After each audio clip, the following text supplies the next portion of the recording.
Dhalinyaradu waa qayb muhiim ah oo ka tirsan bulshada, waxayna leeyihiin awood weyn oo ay ku samayn karaan isbeddel iyo horumar. Haddaba waxaa muhiim ah inay si wanaagsan u qaataan mas'uuliyadooda bulsho iyo tooda mustaqbalka. Haddaba halkan waxaan ku soo gudbinaynaa talooyin guud oo ku saabsan dhalinyarada. Talada koowaad waxa ay leedahay: himiladaada raac. Ku dadaal inaad ogaato waxa aad jeceshahay oo naftaada ka farxiya, kadibna ku dadaal sidii aad u hirgelin lahayd himiladaas. Talada labaad waxa ay leedahay: waqtigaaga qiimee. Waqtigaaga ha ku lumin wax aan faa'iido lahayn.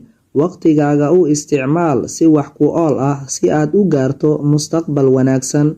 Talada saddexaad waxa ay leedahay: waxbarasho sii wado. Waxbarashadu ma aha mid ku eg dugsiga ama jaamacadda. Si joogto ah wax u baro, kuna dadaal inaad aqoontaada sii ballaariso.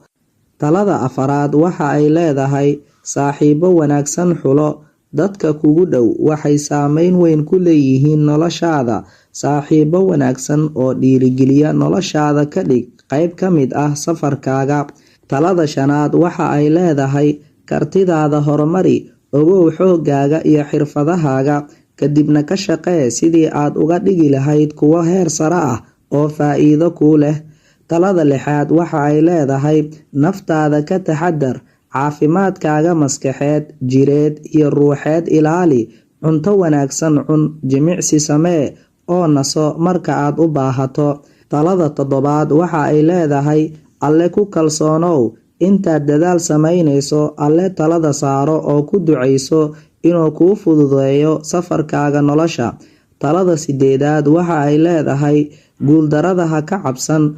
Guuldarro ma aha dhammaad, waa cashar. Si dhaqsi leh uga baro wixii qaldamay oo horay u sii soco. Talada sagaalaad waxa ay leedahay: mustaqbalkaaga maanta ku dhis. Wax kasta oo aad maanta samayso, mustaqbalkaaga ayuu saameyn ku yeelanayaa. Si xigmad leh uga shaqee riyadaada.